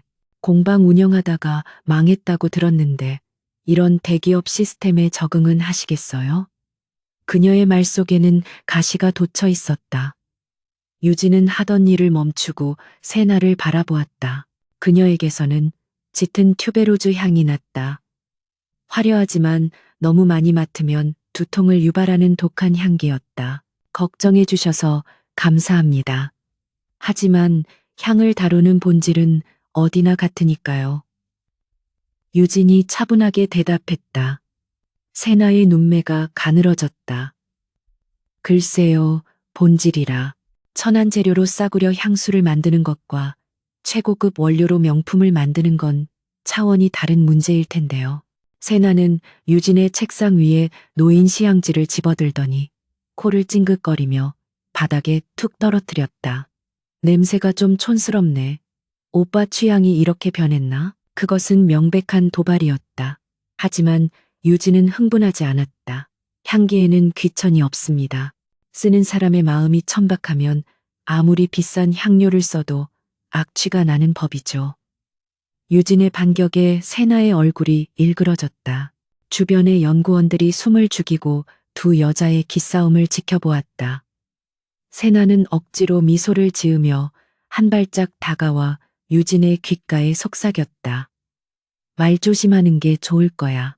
네가 그 자리에 언제까지 앉아 있을 수 있을지 모르겠지만 내 자리를 뺏은 대가는 톡톡히 치르게 해줄게. 세나가 연구실을 나가자마자 사내 인트라넷 익명 게시판이 뜨겁게 달아올랐다. 대표님, 새 아내 과거 폭로합니다. 남의 남자 뺏고 자리까지 꿰찬 낙하산의 실체 등의 자극적인 제목의 글들이 실시간으로 올라왔다. 내용은 교묘하게 조작된 거짓말들로 가득했다. 유진이 오세나의 아이디어를 훔쳤다거나 과거에 문란한 사생활을 즐겼다는 식의 헛소문들이었다. 직원들이 수군거리는 소리가 유진의 등 뒤에서 들려왔다. 하지만 진짜 위기는 며칠 뒤에 찾아왔다. 유진은 이번 시그니처 향수의 핵심 원료로 구하기 힘든 최상급 불가리아산 로즈 오일과 희귀한 침향을 선택했다. 엘리시안 호텔의 고풍스러우면서도 현대적인 이미지를 표현하기 위해 꼭 필요한 재료였다. 태완의 특별 지시로 어렵게 공수한 원료들이 항온항 습실에 보관되어 있었다. 중요한 시향회를 하루 앞둔 날 아침, 유진이 항온항 습실 문을 열었을 때 그녀를 맞이한 것은 끔찍한 악취였다. 이게 무슨... 유진은 코를 막으며 뒷걸음질 쳤다. 적정 온도를 유지해야 할 보관실 내부가 찜통처럼 뜨거웠다. 온도 제어 장치가 고장난 채 밤새 돌아가고 있었던 것이다. 수천만 원을 호가하는 로즈 오일은 열기에 산패되어 식초처럼 시큼한 냄새를 풍기고 있었고 침향은 습기를 머금고 곰팡이가 슬어 있었다. 어떻게 내 원료들이... 유진은 망연자실하여 주저앉았다. 단순한 기계 고장이 아니었다. 누군가 고의로 온도를 조작한 흔적이 역력했다. 내일이 시향회였다. 이사회 임원들과 강태환 대표 앞에서 최종 결과물을 선보여야 하는 날이었다. 대체 원료를 구하기에는 시간이 턱없이 부족했다. 그때 뒤에서 힐 소리가 들려왔다. 어머, 이게 무슨 냄새야. 관리 소홀 아닌가요? 수석님. 오세나였다. 그녀는 팔짱을 낀 채 이 참상을 즐거운 듯 바라보고 있었다. 비싼 재료를 이렇게 다 망가뜨려서 어쩌나 태완 오빠가 알면 실망이 크겠어. 역시 근본 없는 사람은 중요한 일을 맡기면 안 된다니까. 세나의 입가에 비릿한 미소가 걸렸다. 그녀의 짓이었다. 물증은 없지만 심증은 확실했다. 유진은 벌떡 일어나 세나를 노려보았다. 당신 짓이죠? 어떻게 향을 다루는 사람이 향료를 죽일 수가 있어요? 유진의 목소리가 분노로 떨렸다. 조향사에게 원료는 생명과도 같았다. 그것을 사적인 복수심 때문에 훼손한 것은 용서받지 못할 죄악이었다. 세나는 어깨를 으쓱했다. 증거 있어? 억울하면 증명해 보시든가. 아, 당장 내일 시향회부터 걱정해야겠네. 쫓겨날 핑계가 생겨서 다행이야. 세나가 유유히 사라진 후 유진은 폐기 처분된 원료들 앞에 홀로 남겨졌다. 절망감이 파도처럼 밀려왔다. 이대로 포기하면 그녀는 정말로 무능력한 낙하산이 되어 쫓겨나게 될 것이다. 강태환과의 계약도 파기될 것이고 공방도 잃게 될 것이다. 그녀는 주머니 속에서 아버지가 남겨준 낡은 조약 노트를 꺼냈다. 손때 묻은 페이지를 넘기던 그녀의 손이 멈췄다. 진정한 조향사는 없는 길도 향기로 만들어낸다. 위기는 곧 새로운 영감의 원천이다. 아버지의 메모였다. 유진은 눈물을 닦고 심호흡을 했다. 산패된 장미향과 곰팡이 핀 나무 냄새, 역겨운 악취 속에서 그녀는 아주 미세하게 남아있는 잔향을 감지했다. 열기에 변질되었지만 그 변질된 향 자체가 주는 묘한 퇴폐미와 깊이가 있었다. 그래, 똑같은 걸 다시 만들 수는 없어. 그렇다면 유진의 눈이 반짝였다. 그녀는 기존의 레시피를 전면 수정하기로 결심했다. 완벽하고 우아한 장미향 대신 시련을 겪고 난 뒤 더욱 깊어지는 성숙한 향기를 만들 것이다. 그녀는 연구실로 달려가 남아있는 합성 향료들과 한국의 자생식물 추출물들을 섞기 시작했다. 밤이 깊어가고 새벽이 올 때까지 유진의 연구실 불은 꺼지지 않았다. 다음 날 오전 엘리시안 그룹 대회의실. 긴장감이 감도는 가운데 임원들이 자리에 앉아 있었다. 상석에는 강태환이 무표정한 얼굴로 앉아 있었고 그 옆에는 오세나가 특별 참관인 자격으로 앉아 여유로운 미소를 짓고 있었다. 그녀는 이미 임원들에게 유진이 원료 관리에 실패했다는 소문을 퍼뜨려 놓은 상태였다. 서유진 수석, 준비된 향수를 보여주시죠. 태환이 차갑게 말했다. 그의 눈빛은 흔들림이 없었지만 유진을 바라보는 시선 끝에 미세한 우려가 묻어 있었다. 그는 어젯밤 항온항습실 사고 보고를 받았다. 하지만 그는 개입하지 않았다. 유진이 이 난관을 어떻게 극복하는지 보고 싶었기 때문이었다. 유진이 단상으로 걸어 나왔다. 그녀의 눈밑은 퀭했지만 눈빛만은 살아있었다. 그녀는 준비해온 시향지를 임원들에게 나누어 주었다. 웅성거림이 일었다. 기대했던 화려한 꽃향기가 아니었다. 처음 맡았을 때는 약간의 쓴맛이 느껴지는 흙냄새와 스모키한 나무 향이 났다.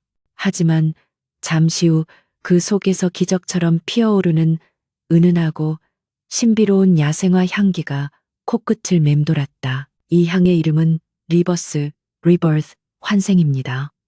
유진이 차분하게 설명을 시작했다. 엘리시안 호텔이 추구하는 가치는 단순한 휴식이 아닌 새로운 활력을 얻어가는 곳입니다. 저는 완벽하게 가공된 온실 속에 꽃향기 대신 비바람을 맞고 다시 피어나는 강인한 생명력을 표현하고 싶었습니다. 임원들 사이에서 감탄사가 터져나왔다. 냄새가 아주 기가 막히군. 처음엔 거칠지만 끝맛이 아주 달콤해. 마치 숲속에 와 있는 것 같아. 마음이 차분해지는구먼. 호평이 이어지자 오세나의 표정이 굳어졌다. 그녀는 벌떡 일어나 소리쳤다. 잠깐만요. 이건 사기예요. 원래 계획서에 있던 로즈 향이 아니잖아요. 원료 관리에 실패해서 급하게 땜빵한 거 아닌가요? 세나의 지적에 분위기가 싸늘해졌다. 박 팀장도 거들었다. 맞습니다. 원래 쓰기로 했던 불가리아산 로즈 오일은 다 폐기했다고 들었습니다. 이건 명백한 직무유기입니다. 태환은 아무 말 없이 유진을 바라보았다. 해명해보라는 눈빛이었다. 유진은 미소를 지었다. 맞습니다. 사고로 인해 원료가 손상되었습니다. 하지만 저는 그 사고 덕분에 더 완벽한 답을 찾았습니다. 그녀는 주머니에서 작은 병을 꺼냈다. 오세나 씨, 혹시 숙성과 부패의 차이를 아시나요? 부패는 썩어서 사라지는 것이지만 숙성은 시간을 견디며 더 깊어지는 것입니다. 저는 열기에 노출되어 변질된 로즈 오일을 버리지 않고 오히려 그것을 베이스로 사용했습니다. 열을 가해 향을 태우는 훈증법을 응용한 것이죠. 그 결과 일반적인 장미 오일에서는 낼 수 없는 깊은 스모키함을 얻을 수 있었습니다. 유진의 설명은 전문적이고 논리적이었다. 그녀는 위기를 기회로 바꾸는 천재적인 기질을 발휘한 것이다. 태환이 자리에서 일어나 천천히 박수를 쳤다. 짝, 짝, 짝. 건조하지만 분명한 박수 소리가 회의실의 침묵을 깼다. 훌륭하군. 태환이 입을 열었다. 내가 원했던 것이 바로 이런 파격입니다. 뻔한 명품 향수는 지루하니까. 그의 칭찬 한마디의 분위기는 완전히 반전되었다. 임원들도 덩달아 박수를 치기 시작했다. 오세나는 분함에 입술을 깨물었다. 자신의 방해 공작이 오히려 유진을 돋보이게 만드는 발판이 되어버렸다. 그녀는 붉어진 얼굴로 회의실을 뛰쳐나갔다. 유진은 그 뒷모습을 보며 안도의 한숨을 내쉬었다. 다리에 힘이 풀려 휘청거리는 순간 태환이 다가와 자연스럽게 그녀의 허리를 감싸 안았다. 제법이군요. 태환이 귓가에 속삭였다. 하지만 방심하지 마십시오. 저 여자가 여기서 멈출 리가 없으니까. 그의 목소리는 칭찬인지 경고인지 알 수 없었지만 유진은 그에게서 처음으로 동지애를 느꼈다. 그의 단단한 팔이 그녀를 지탱해주고 있었다. 회의가 끝나고 텅 빈 복도를 걸으며 유진은 생각했다. 이것은 단순한 향수 개발 프로젝트가 아니었다. 보이지 않는 전쟁터였다. 그리고 그녀는 방금 첫 번째 전투에서 승리했다. 하지만 태완의 말대로 전쟁은 아직 끝나지 않았다.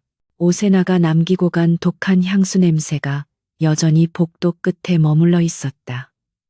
그것은 더 큰 음모가 다가오고 있음을 알리는 불길한 전조였다. 저녁이 되어 펜트하우스로 돌아온 유진은 소파에 쓰러지듯 누웠다. 긴장이 풀리자 극심한 피로가 몰려왔다. 그때 태완이 다가와 그녀 앞에 물 한 잔을 내려놓았다. 마셔요. 평소의 명령조가 아닌 조금은 부드러워진 말투였다. 유진은 물을 마시며 그를 올려다보았다. 알고 있었죠?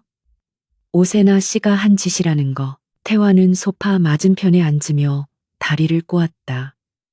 짐작은 했습니다. 그는 담담하게 인정했다. 그럼 왜 안 도와줬어요? 내 원료가 다 망가질 때까지. 유진이 원망 섞인 목소리로 물었다.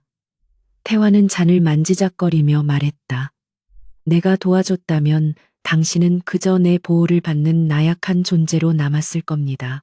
나는 내 아내가 스스로 일어서는 법을 배우길 원했습니다. 잔인하지만 반박할 수 없는 논리였다. 유진은 씁쓸하게 웃었다. 혹시 제가 실패했다면요? 그럼 바로 내치셨겠죠? 태완은 잠시 침묵하다가 유진의 눈을 똑바로 바라보았다. 아니, 짧은 대답이었다. 실패했다면 내가 다 뒤집어 엎었겠지. 그 연구실을 통째로 날려버려서라도 당신 길을 살려줬을 겁니다. 예상치 못한 대답에 유진의 심장이 쿵하고 내려앉았다. 그는 냉혹한 사업가였지만 자신의 방식대로 그녀를 지키고 있었다. 그 순간 유진은 깨달았다. 자신이 이 위험한 남자에게 조금씩, 아주 조금씩 마음을 열어가고 있다는 사실을, 그리고 그것이 앞으로 닥쳐올 그 어떤 시련보다 더 위험한 일일지도 모른다는 것을. 서유진의 평화는 오래가지 않았다. 시향회의 성공으로 사내 여론이 조금이나마 우호적으로 바뀌었다고 생각한 순간 한명자 회장의 본격적인 공격이 시작되었다. 아침 일찍 공방 관리인으로부터 다급한 전화가 걸려왔다. 법원 집행관들이 들이닥쳐 공방 출입을 통제하고 기물들을 압류하려 한다는 것이었다.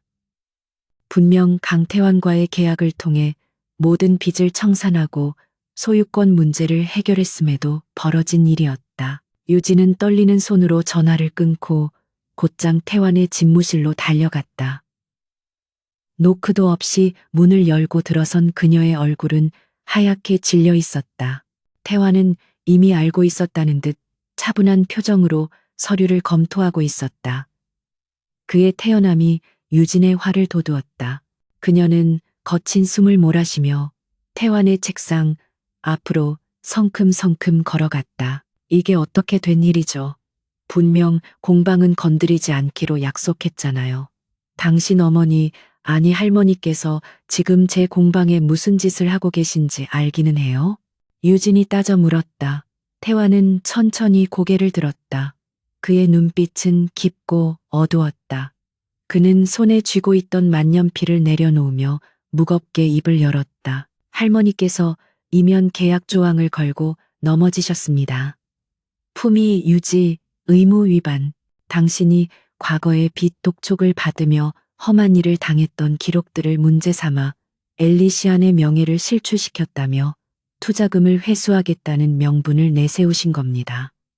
태환의 설명은 논리적이었지만 그 내용은 비열하기 짝이 없었다. 말도 안 돼요.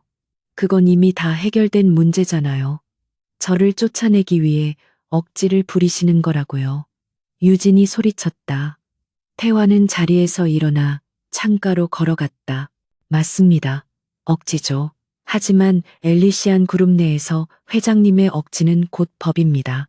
법무팀도 그분의 말 한마디면 없던 죄도 만들어내는 곳이니까요. 유진은 허탈감에 다리에 힘이 풀렸다. 거대한 권력 앞에서 개인은 이토록 무력했다. 그럼 저는 어떻게 해야 하죠? 이대로 당하고만 있어야 하나요? 그녀의 목소리에 물기가 어렸다. 태화는 뒤를 돌아 유진을 응시했다. 그는 잠시 망설이는 듯 하더니 금고에서 낡은 가죽으로 된 노트 한 권을 꺼내 유진에게 건넸다. 이게 뭐죠?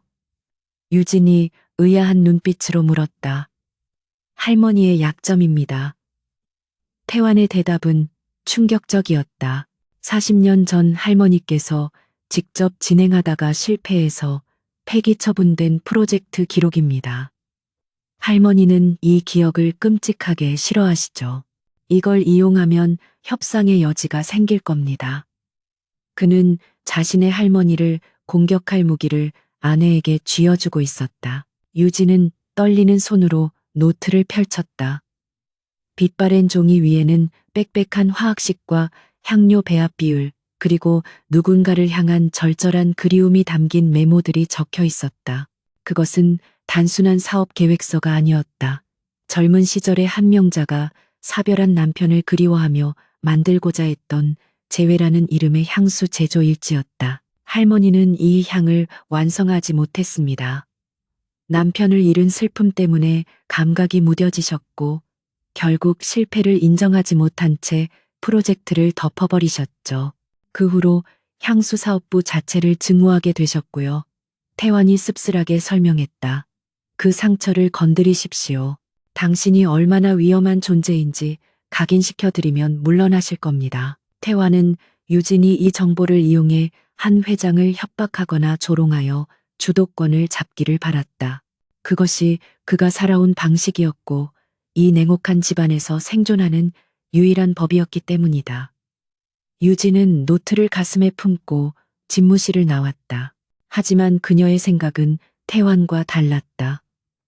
노트에 적힌 문장 하나하나에서 느껴지는 것은 패배자의 도끼가 아니라 사랑하는 이를 잃은 한 여인의 처절한 슬픔이었다. 그날 밤 유진은 잠들지 못하고 펜트하우스의 개인 작업실에 틀어박혔다. 그녀는 노트에 적힌 미완의 레시피를 분석하기 시작했다. 한 회장이 실패했던 원인은 기술 부족이 아니었다. 슬픔이 너무 깊어 향의 균형을 잃었기 때문이었다.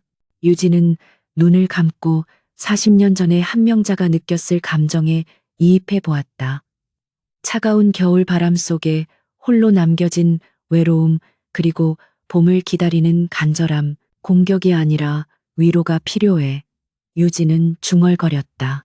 그녀는 기존의 레시피에 따뜻한 온기를 더하기로 했다.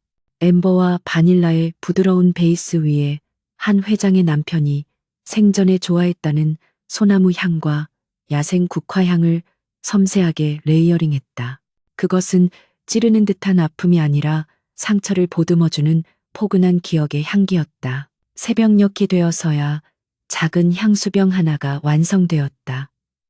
유진은 피로한 눈을 비비며 완성된 향수의 이름을 지었다. 메모리, 메모리. 그녀는 이 작은 병을 들고 호랑이 굴, 아니 상처 입은 용이 살고 있는 성북동 저택으로 향했다. 태환에게는 알리지 않았다. 이것은 그녀 스스로 해결해야 할 문제였다. 이른 아침 한명자 회장은 정원에서 차를 마시고 있었다.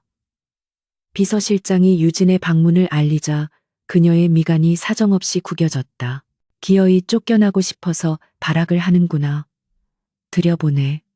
한 회장은 유진이 들어오자마자 찻잔을 거칠게 내려놓았다. 내 공방이 박살나는 꼴을 보고서야 살려달라고 빌러온 게냐?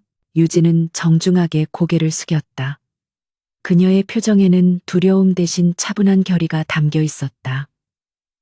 아닙니다, 회장님. 공방일은 태환 씨가 해결해 줄 거라 믿습니다. 저는 오늘 회장님께 드릴 것이 있어서 왔습니다. 유진은 품에서 작은 향수병을 꺼내 테이블 위에 조심스럽게 올려놓았다. 한 회장의 눈이 매섭게 빛났다. 이게 무슨 수작이지? 뇌물이라도 바치겠다는 거냐?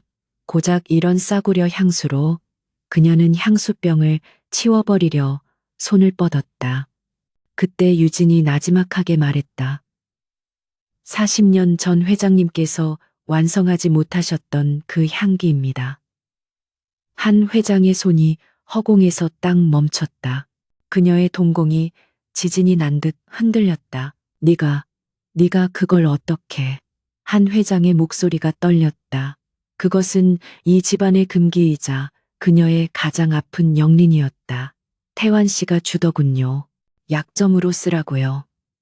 하지만 저는 그 노트에서 회장님의 실패가 아닌 사랑을 보았습니다.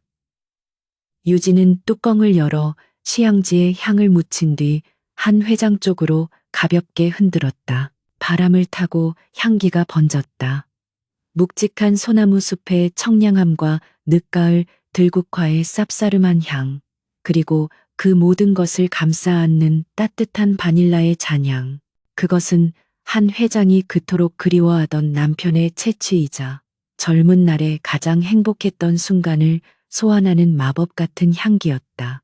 한 회장은 멍하니 입을 벌린 채 그 향기를 들이마셨다. 시간이 멈춘 듯 했다.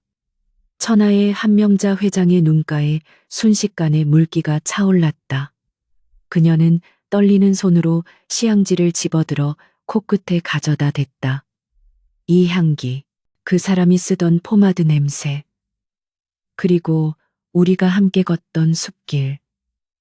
그녀의 입에서 탄식 같은 독백이 흘러나왔다. 도끼 서린 노파에 얼굴이 소녀처럼 일그러지며 무너져 내렸다. 유진은 말없이 그 모습을 지켜보았다. 어떤 말도 필요 없었다. 진심을 담은 향기는 100마디 말보다 강력했다. 한참을 흐느끼던 한 회장이 겨우 감정을 추스르고 유진을 바라보았다. 여전히 날카로운 눈빛이었지만 그 안에 살기는 사라져 있었다. 발칙한 것, 감히 내 추억을 훔쳐봐. 그녀는 짐짓 화를 냈지만 목소리에는 힘이 빠져 있었다. 죄송합니다. 하지만 이 향기를 꼭 완성해드리고 싶었습니다. 회장님께서 그만 아파하셨으면 해서요. 유진의 진심 어린 말에 한 회장은 헛기침을 하며 고개를 돌렸다. 쓸데없는 짓을 했어. 하지만 실력 하나는 인정해주마. 그것은 한 회장이 할 수 있는 최고의 칭찬이자 항복 선언이었다. 공방거는 내가 다시 검토해보라고 하마. 비서실장이 착오가 있었던 모양이야. 한 회장은 퉁명스럽게 말하며 향수병을 소중하게 챙겨들었다. 이제 가봐. 피곤하구나. 유진은 안도의 한숨을 내쉬며 다시 한번 깊이 허리를 숙였다. 감사합니다. 회장님, 건강하십시오. 저택을 빠져나오는 유진의 발걸음은 날아갈 듯 가벼웠다. 그녀는 전쟁에서 칼을 쓰지 않고 승리했다. 정문 앞에 낯익은 검은색 세단이 서 있었다. 강태환이었다. 그는 차에 기대어 팔짱을 낀 채 유진을 기다리고 있었다. 그의 표정은 복잡 미묘했다. 그는 유진이 울면서 뛰쳐나오거나 소란이 일어날 것을 예상하고 대기하고 있었던 것이다. 어떻게 된 겁니까? 안에서 아무 소리도 안 들리던데. 태환이 다가와 유진의 상태를 살폈다. 다친 곳은 없는지, 모욕을 당해 옳지는 않았는지 확인하는 눈치였다. 유진은 빙긋 웃으며 어깨를 으쓱했다. 글쎄요, 회장님이랑 차 한잔하고 나왔는데요. 공방 압류도 풀어주신다고 했고요. 태환의 눈이 휘둥그레졌다. 그게 정말입니까? 할머니의 성격을 알면서도 믿을 수가 없군. 대체 무슨 마법을 부린 겁니까? 그는 도저히 이해할 수 없다는 표정이었다. 유진은 태환의 앞까지 다가가 그를 올려다보았다. 마법이 아니라 진심이에요. 당신은 할머니를 적으로만 생각했지만 저는 그분을 그리움을 간직한 한 여자로 대했거든요. 태환은 멍하니 유진을 바라보았다. 자신은 평생 할머니를 이기기 위해 힘을 키우고 나를 세웠다. 하지만 이 작고 연약해 보이는 여자는 자신과는 전혀 다른 방식으로 그 거대한 산을 넘었다. 그는 처음으로 자신의 방식이 틀렸을 수도 있다는 생각과 함께 눈앞의 여자가 사무치게 사랑스럽다는 감정을 느꼈다. 당신이란 사람은 정말. 태화는 말을 잇지 못하고 고개를 저으며 피식 웃었다.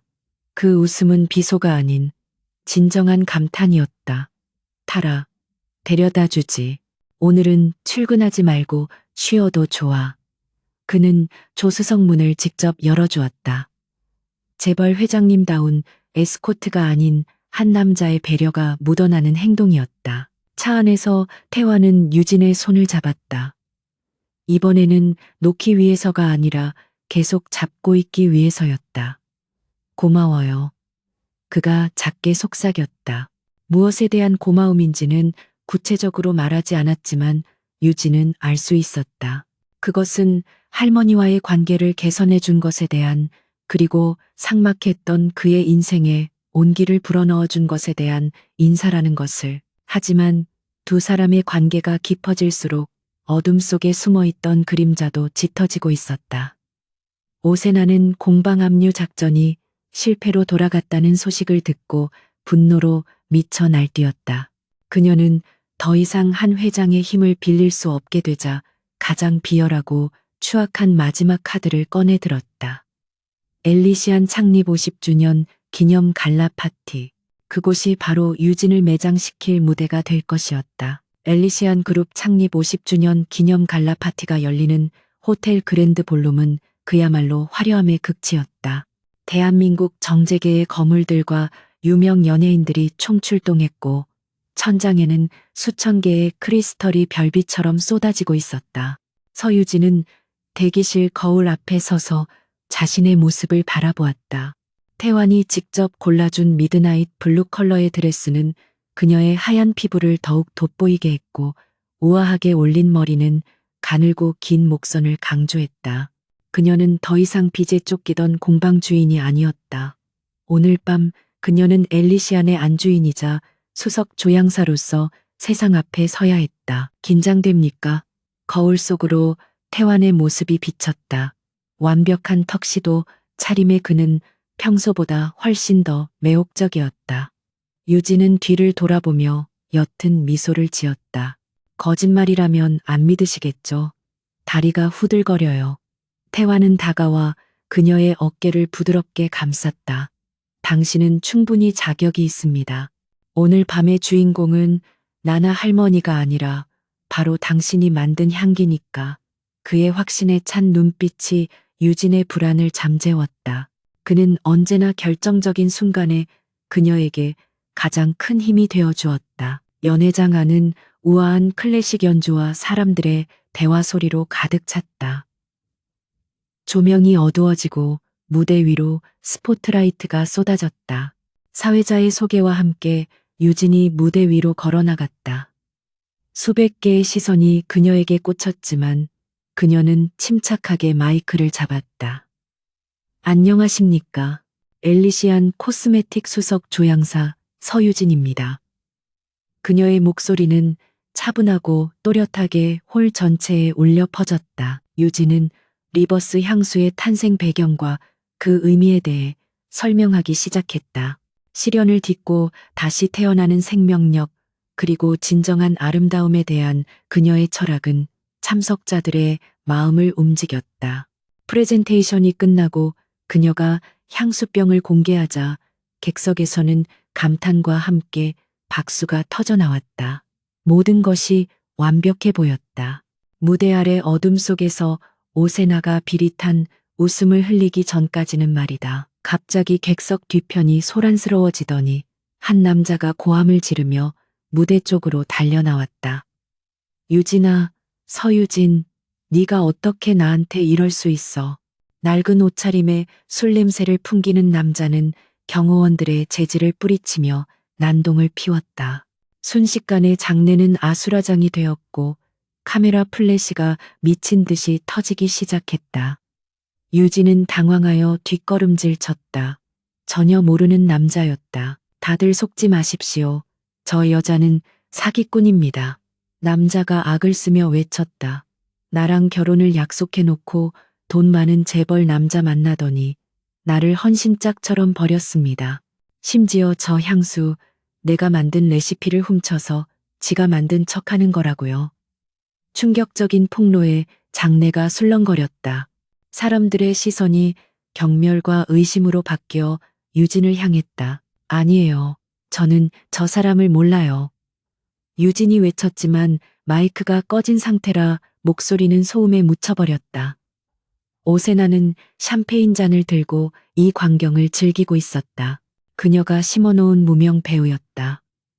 유진을 꽃뱀이자 도둑으로 몰아 사회적으로 매장시키려는 완벽한 시나리오였다.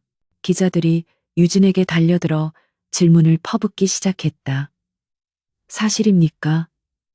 강 대표와는 불륜 관계였습니까? 공포에 질린 유진이 어찌할 바를 모르고 있을 때 누군가가 무대 위로 성큼성큼 올라왔다. 강태환이었다.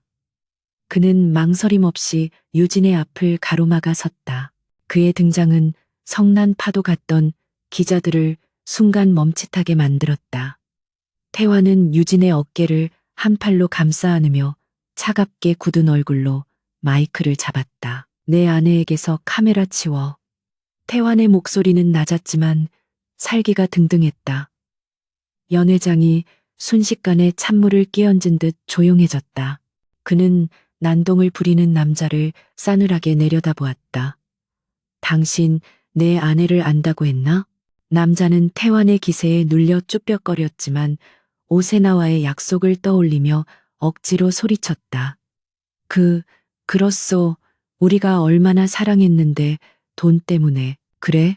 그럼 이건 어떻게 설명할 건가? 태환이 손가락을 딱 튕겼다. 무대 뒤 대형 스크린의 영상이 띄워졌다. 영상 속에는 방금 그 남자가 며칠 전 카페에서 누군가에게 돈 봉투를 받는 장면이 고화질로 재생되었다. 그리고 그 돈을 건네는 사람은 놀랍게도 오세나의 수행비서였다. 객석에서 비명과 같은 탄식이 터져나왔다. 오세나의 얼굴이 사색이 되었다. 샴페인 잔이 그녀의 손에서 미끄러져 바닥에 깨졌다. 하지만 태환의 공격은 여기서 끝이 아니었다. 화면이 바뀌고 이번에는 오세나가 연구실 항온항습실의 온도를 조작하고 나오는 CCTV 영상이 재생되었다. 유진의 원료를 망가뜨린 범인이 누구인지 명백하게 드러나는 순간이었다. 산업 스파이 행위의 허위 사실 유포, 그리고 명예훼손까지. 태환은 무대 아래에서 얼어붙은 오세나를 똑바로 응시하며 말했다. 오세나 씨, 이 정도면 감옥에서 꽤 오래 살아야 할 겁니다. 내 아내를 건드린 대가가 얼마나 혹독한지 법정에서 똑똑히 가르쳐주지. 그의 선언은 자비 없는 처형 선고와도 같았다. 모든 진실이 드러나자 여론은 순식간에 뒤집혔다.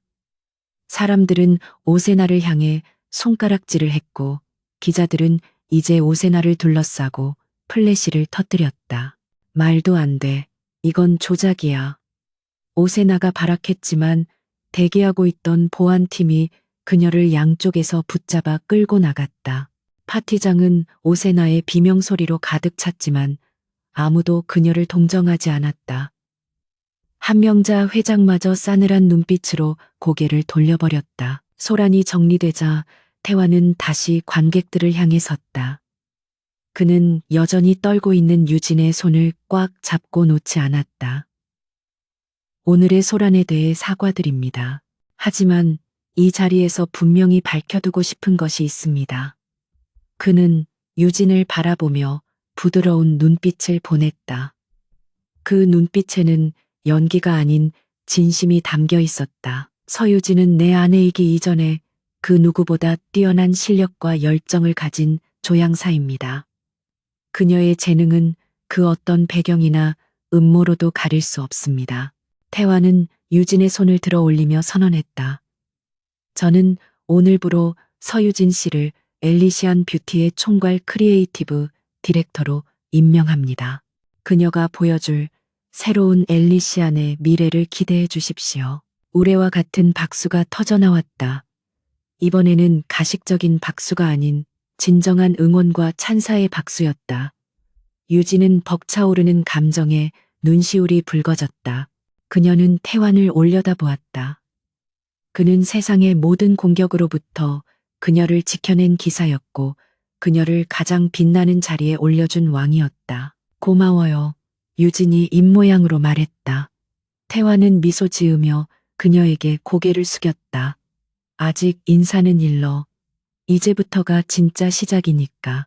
그는 쏟아지는 박수갈채 속에서 유진의 허리를 당겨 이마에 가볍게 입을 맞췄다.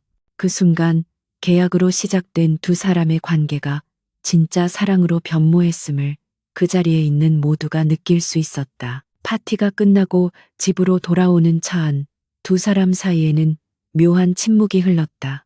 흥분과 긴장이 가라앉아 어색함이 밀려왔다. 유진은 창밖을 보며 붉어진 얼굴을 식히고 있었다. 무대 위에서의 입맞춤, 그리고 태환의 공개적인 고백과도 같은 선언들이 머릿속을 떠나지 않았다.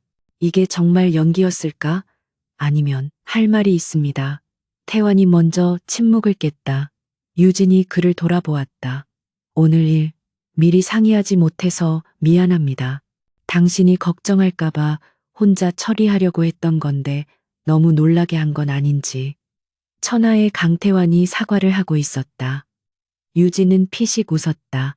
놀라긴 했지만 솔직히 좀 멋있었어요. 백마탄 왕자님 같았거든요. 태환도 따라 웃었다. 그의 웃음소리가 차 안을 편안하게 채웠다. 펜트하우스 주차장에 도착했을 때 태환은 시동을 끄지 않고 핸들을 잡은 채 잠시 망설였다. 계약 기간 말입니다. 그가 불쑥 꺼낸 말에 유진의 심장이 철렁했다. 1년. 너무 길다고 생각하지 않습니까? 유진은 무슨 뜻인지 몰라 눈을 깜박였다. 네, 길다니요? 그럼 계약을 파기하자는 건가요? 가슴 한구석이 욱신거렸다. 모든 문제가 해결되었으니 이제 그녀가 필요 없어진 걸까? 오세나도 제거되었고 한 회장의 인정도 받았으니 그의 목적은 달성된 셈이었다. 태환이 고개를 저으며 유진을 깊은 눈으로 바라보았다. 아니요, 그 반대입니다. 계약서 같은 종이 쪼가리로 당신을 묶어두는 게 싫어졌다는 뜻입니다. 그의 목소리가 낮고 진지하게 울렸다. 나는 당신이 내 안에 연기를 하는 게 아니라 진짜 내 여자가 되기를 바랍니다. 서유진 씨, 우리 진짜 연애부터 시작해보는 건 어떻겠습니까? 그것은 강태환식의 투박하지만 가장 진솔한 고백이었다. 유진의 눈동자가 흔들렸다. 그녀 역시 그를 사랑하고 있었다. 폭풍우 치던 첫 만남부터 서로에게 상처를 주고받으며 싸워온 시간들, 그리고 위기의 순간마다 서로를 지켜주었던 기억들이 주마등처럼 스쳐 지나갔다. 하지만 유진은 쉽게 대답할 수 없었다. 그들의 세계는 너무 달랐고 앞으로 겪어야 할 일들은 여전히 많을 것이다. 태환은 재촉하지 않고 그녀의 대답을 기다렸다. 유진은 숨을 깊게 들이쉬고 천천히 입을 열었다. 그녀의 대답은 말 대신 행동이었다. 그녀는 조심스럽게 손을 뻗어 태환의 손등 위에 자신의 손을 포개었다. 그 작은 손짓 하나가 모든 것을 말해주고 있었다. 태환은 그녀의 손을 뒤집어 깍지를 꼈다. 차 안의 공기가 따뜻하게 데워졌다. 밖에는 첫눈이 내리기 시작했다. 폭풍우가 지나간 자리에 포근한 눈이 쌓이듯 두 사람의 가슴에도 사랑이 소복하게 쌓이고 있었다. 하지만 이 행복한 순간 태환의 주머니 속에 있는 휴대전화가 진동하고 있었다. 발신자는 법무팀장. 아직 처리해야 할 마지막 잔재들이 그들을 기다리고 있었다. 진동하는 휴대전화 화면에는 법무팀장이라는 네 글자가 선명하게 떠 있었다. 태환은 유진의 손을 놓지 않은 채 통화 버튼을 눌렀다. 차내의 정적 속으로 법무팀장의 건조한 보고가 흘러나왔다. 오세나의 불법 행위에 대한 증거가 명백하여 경찰이 긴급 체포 영장을 발부했다는 소식이었다.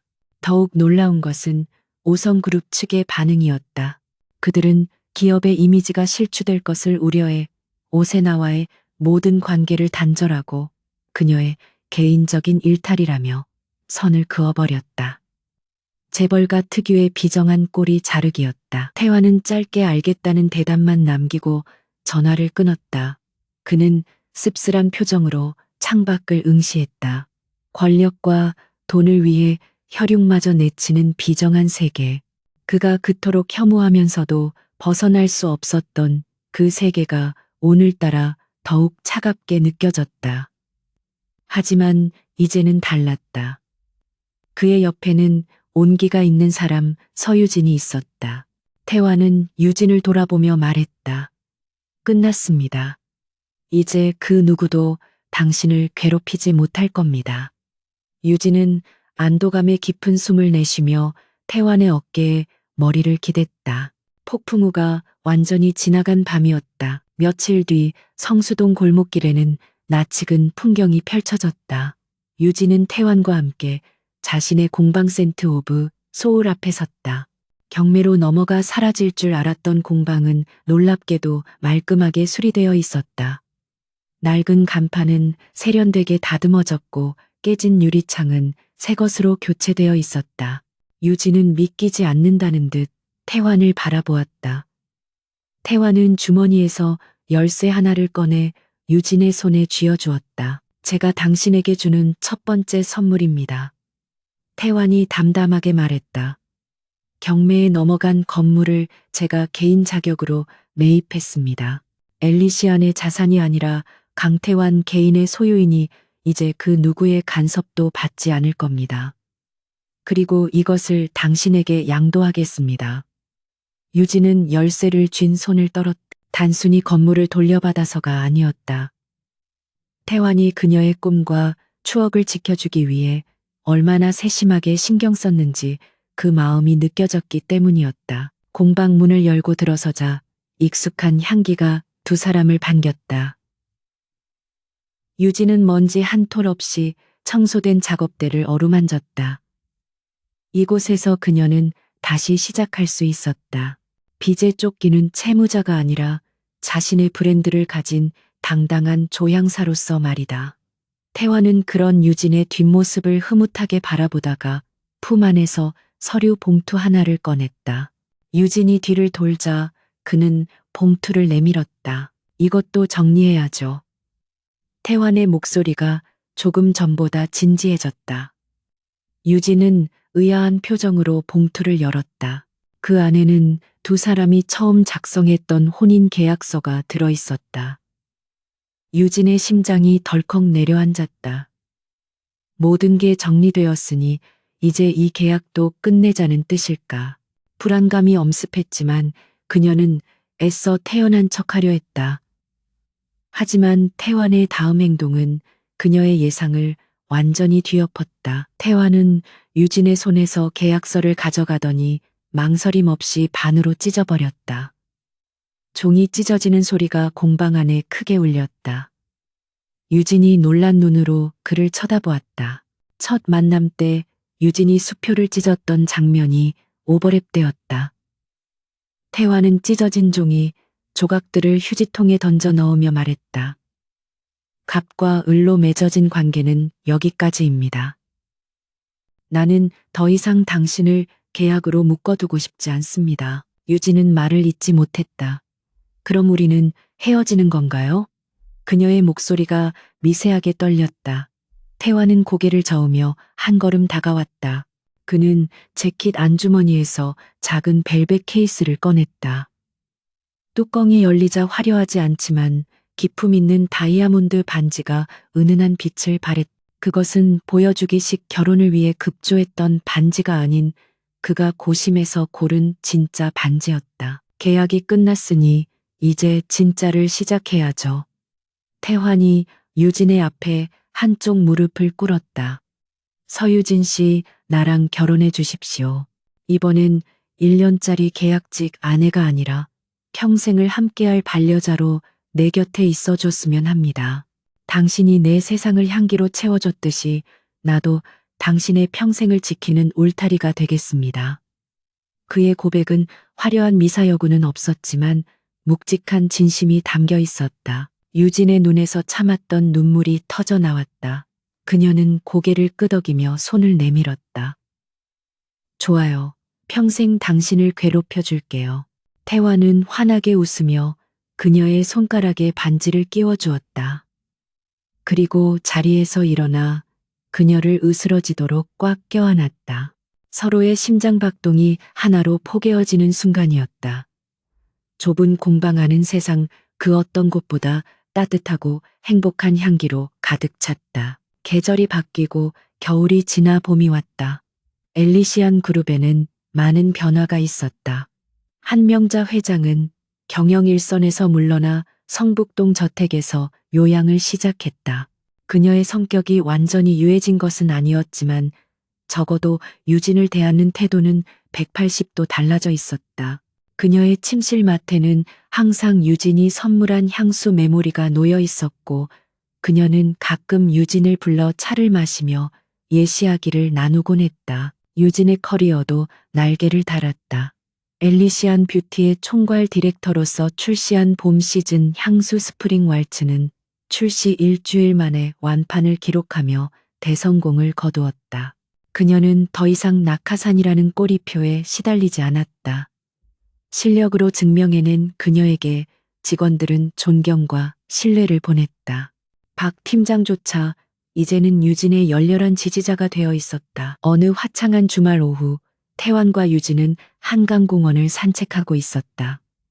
편안한 캐주얼 차림의 태환은 평소의 냉철한 CEO 모습과는 전혀 다른 다정하고 여유로운 모습이었다. 두 사람은 손을 잡고 천천히 걸으며 강바람을 맞았다.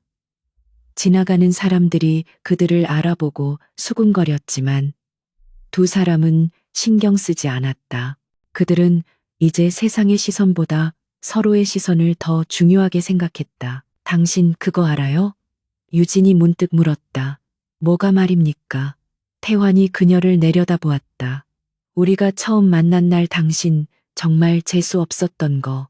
유진이 장난스럽게 웃으며 말했다. 태환도 헛웃음을 터뜨렸다. 인정합니다. 그때는 내가 좀 오만했지. 하지만 당신도 만만치 않았습니다. 내 수표를 찢어서 눈앞에 날릴 땐 정말 심장이 멎는 줄 알았습니다. 두 사람은 서로를 마주보며 웃음을 터뜨렸다. 악연으로 시작된 인연이 운명이 되기까지 참 많은 일이 있었다. 하룻밤의 실수라고 생각했던 그날 밤이 사실은 서로의 인생을 구원할 시작점이었다는 것을 이제는 안다. 태환은 유진의 어깨를 감싸 안으며 말했다. 그때 그 호텔바에 가지 않았다면 지금의 우리는 없었겠죠. 신이 나에게 준 가장 큰 행운이었습니다. 유진은 고개를 끄덕였다. 나도요.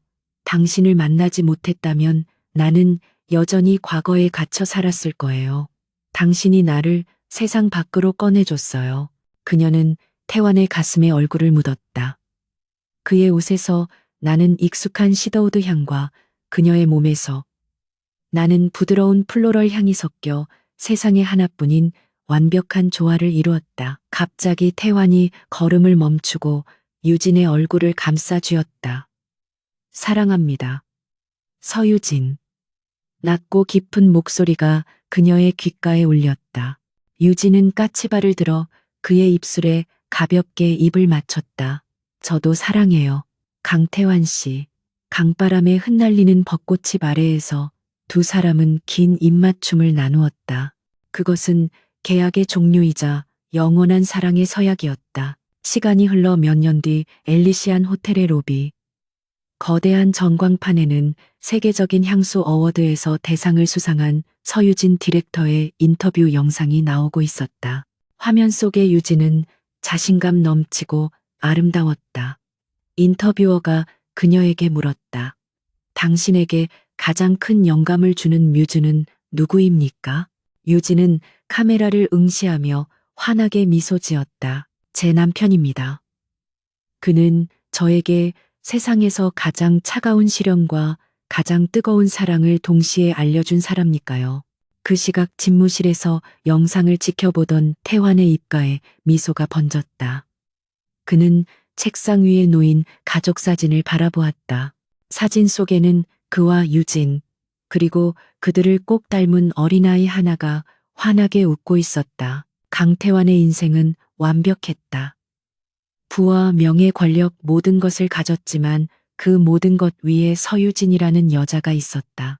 하룻밤에 남자가 재벌 CEO라니 그는 그녀를 아내로 데려가겠다고 했다. 세상 사람들은 그것을 신데렐라 스토리라고 불렀지만 그들에게 그것은 치열한 전투이자 성장통이었고 결국 완성된 사랑의 향기였다. 태환은 자리에서 일어나 창가로 다가갔다. 서울의 전경이 한눈에 들어왔다. 하지만 이제 그에게 이 도시는 정복의 대상이 아니었다. 사랑하는 사람들과 함께 살아가는 따뜻한 보금자리였다. 그는 휴대전화를 꺼내 유진에게 메시지를 보냈다. 오늘 저녁은 일찍 들어와. 당신이 좋아하는 파스타 해줄게. 전송 버튼을 누르는 그의 손가락에는 여전히 유진이 끼워준 반지가 빛나고 있었다. 에필로그. 공방 센트 오브 소울의 창가에는 작은 향수병 하나가 진열되어 있었다. 이름은 데스티니, 운명. 판매용이 아닌 오직 두 사람만을 위해 유진이 만든 특별한 향수였다. 그 향은 톡 쏘는 첫맛으로 시작해 은은하고 깊은 잔향으로 끝났다. 마치 그들의 사랑 이야기처럼 어느 늦은 밤 공방을 정리하던 유진에게 태환이 찾아왔다. 늦었어. 가자. 태환이 자연스럽게 유진의 가방을 받아들었다. 유진은 불을 끄고 태환의 팔짱을 꼈다. 어둠 속에서도 두 사람의 길은 서로가 있어 환하게 빛나고 있었다. 문이 닫히고 딸랑거리는 종소리가 경쾌하게 울려 퍼졌다. 그 소리는 해피엔딩의 마침표이자 새로운 내일의 시작을 알리는 소리였다.